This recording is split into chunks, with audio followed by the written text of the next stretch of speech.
We now have Dr. Kay Redfield Jamison joining us to talk about her new book, An Unquiet Mind. Hello, thank you so much for having me. It's a privilege to be talking with you.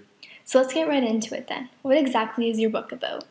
Well, it's the story of my life and just living with manic depressive disorder. In my story, I share my highs, lows, and everything before, during, and after. Where it started and how it has gotten me to where I am now. So let's start at the beginning then. How was your first experience of your disorder? Scary. I had no clue what was happening, but I guess looking back on it, it was exciting. At that point, all I experienced were the highs of my disorder, and not the lows, so for a while I was constantly happy. My marks were up, all my work came across as easy. There was no task that I could not handle. Life was great, everything was going my way. But after a while, I noticed my mood fluctuated a bit more. But even still, I was more happy than not. I did notice, however, that when I was down, I felt lower than I ever had, and I couldn't explain it. And you didn't think much of it back then? No. At first, the mood swings and stress accumulated from school, family, and life itself. There was never really any intense worry about my health at that point. Stress was something not only myself, but my friends and siblings have all been through. So it seemed to me like a perfectly normal response. Perfectly normal response. And so, obviously you never sought out any help from anyone? No, not at all. It was not until later on when the illness developed and the severity of it made me come to the realization that I was ready to seek help and reach out for medical assistance. Now, when you stated you have never reached out for assistance, does that mean your family and friends were not aware of what was occurring to you? Well, yes. Regrettably, I never had the courage to speak to anybody about my condition until later on in its development. For myself, it was not easy to express what was occurring in my head.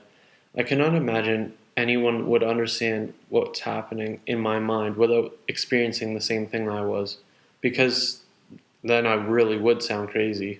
Now, did you ever feel like you were isolated from society or any types of loneliness as a result of your illness intensifying?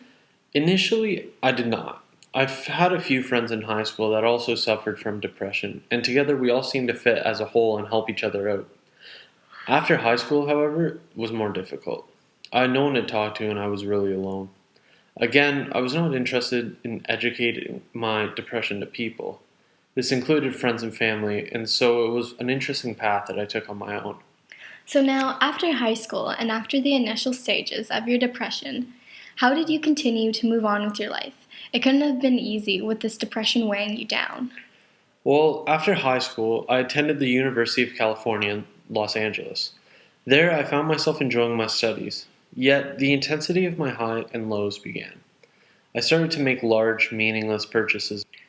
For example, I once, for unknown reasons, felt the need to buy 20 books at one time. I don't even think I read them all, but for some strange reason, I bought the first 20 that I saw. When I was on my ups or my highs, all my work was simple, but I was spending more money than I was making at the time. But on the other hand, when I was on a low, I was inefficient, antisocial, and just felt like the world was too complicated for me to live in. My mind was constantly scattered all over the place. And so, during these lower times, could you classify yourself as empty in a sense? Precisely. I found myself losing concentration, like staring off into space a lot of the time, just letting my mind wander into absolutely nothing. I felt an overwhelming sense of inadequacy, and I began to consider dropping out of UCLA. Wow. So obviously you hadn't dropped out, but I mean, how did you get through all that? You were still alone. You still hadn't told anyone of your condition? No, I hadn't. I wanted to, but anytime I came close to walking into the campus medical clinic, I turned and walked away. I was too ashamed at the time. I think I was also really scared. I did not know what to expect, and I'm not sure I wanted to know. But going back on to how I got through everything, I was going through extreme mood fluctuations. I will admit my grades fell, and I did begin to fail classes. But I think what continued to keep me in the loop and not flunk out was my success of my papers and the positive feedback they received from professors. And sorry, correct me if I'm wrong here, but at the time you were studying psychology, were you not? I was, yes. It was uncannily ironic that what I was studying had to do with the mind, and just how I was literally studying myself and my own madness, although not the specific disorder I had, so yes, it was funny. So now, let's just go back a little, just because I'm curious as to why you decided to go into psychology. Well, mainly because of personal experiences, not so much my own as my father's. He was always a happy, joyful man, but I noticed as he grew older that he began to turn more bitter and aggravated. I missed the man my father was, and did not enjoy he had become. So it was safe to say that my interests were not so involved in myself as they were with my father, especially since by the time I figured out what I had was an illness and not just stress, I was long into my post-secondary studies. Very interesting. And so now, let's talk about after your schooling. How has the illness affected you? Well, as you know, I am now a doctor and professor at Johns Hopkins Medical School. So in the end, everything did work out for the best. The disease itself proved to be difficult to overcome. Basically, while at UCLA, a professor who shared not the same mental illness, but an illness nonetheless, asked for me to be his assistant. We shared time together discussing our thoughts on our own and other mental stigmas. He helped me to get my life back together, and he was the one to eventually make me realize I can go and visit a real psychiatrist. After that, it was months and months of me struggling with my medicine. The doctor prescribed me to go on lithium. Why lithium? What does it do, and how does it help? Lithium is a prescribed drug that, in the most basic sense, balances out sodium levels in the body. This causes the user to have a balanced mood, no expressive highs or lows. However, since lithium reduces moods, there also becomes less joy in activities people should enjoy. But going back to what I was saying before, I was put on lithium, and over the course of several months went through a cycle of taking the lithium, thinking I would be okay without it, realizing I was not, and then continuing to take it again. And this cycle continued on until... Basically until I had asked my psychiatrist for his notes on me over the months of the cycles. I read through some of his reports and realized I need this medicine if I want to get over this illness. And so, you got back on the right track. What did you do after you learned to balance yourself? I decided to study more into my own illness. I teamed up with some other doctors with similar interests, and we began researching and tracking characteristics of the illness. What it does, how it begins, things like that. And from what I understand, manic depressive disorder is something that cannot be cured. Is that correct? Unfortunately, it is. We have searched for years trying to find a permanent cure, but have come up with nothing. The only thing that seems to work is the lithium, but that is a drug that requires the patient to take for their lifetime. It must be exhausting, spending so much time and not finding any results.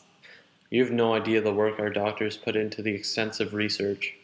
Our patients willing to go through countless MRIs, CT scans, and just doing what they can to help us. The chemicals, elements, drugs, just everything we have tried. The constant excitement and then the letdown. You almost feel like you're going through the depression again. And now that we're on to the scientifics of the disease, how is one diagnosed? How do you get the illness? Well, this is research we have completed. We've known that there's a direct link in manic depressive illness in families, so unfortunately it is genetic. Going back a few minutes ago, this explains why both my father and I give everyone so much hassle. He passed it on to me. Fortunately, it does not transfer through all offspring, and this is why my sister and my brother are normal. Through some more research, we've also discovered that both men and women are equally likely to have manic depressive disorder. This is very interesting because in a basic depression, there tend to be 2 times as many women that are affected than men. Wow, really interesting studies. So now, as we come to a close here, would you mind just telling us what you do now, how you feel about your illness presently? Sure. Well, now, like I said, I'm a professor and psychiatric doctor at Johns Hopkins. As the professor of psychiatry, I teach about mental disorders and help in trying to diagnose illnesses. I still research illnesses. However, I feel that it is more important to teach others about them, to allow for more minds to find cures, to research, and to just explore the mind. My own mental illness is behind me. As I said before, it cannot be cured, but I've decided that I will not let it weigh me down. Sure, it will always live within me, but with the right amount of lithium and the determination to overcome the illness, to be the best human being I can be, I'm happy with the successes I've achieved in my life. Well, we'd like to thank you for coming out and speaking with us. We wish you the best of luck in your continued research and teachings. Thank you so much for having me. It was a pleasure to be able to discuss my life and findings with you.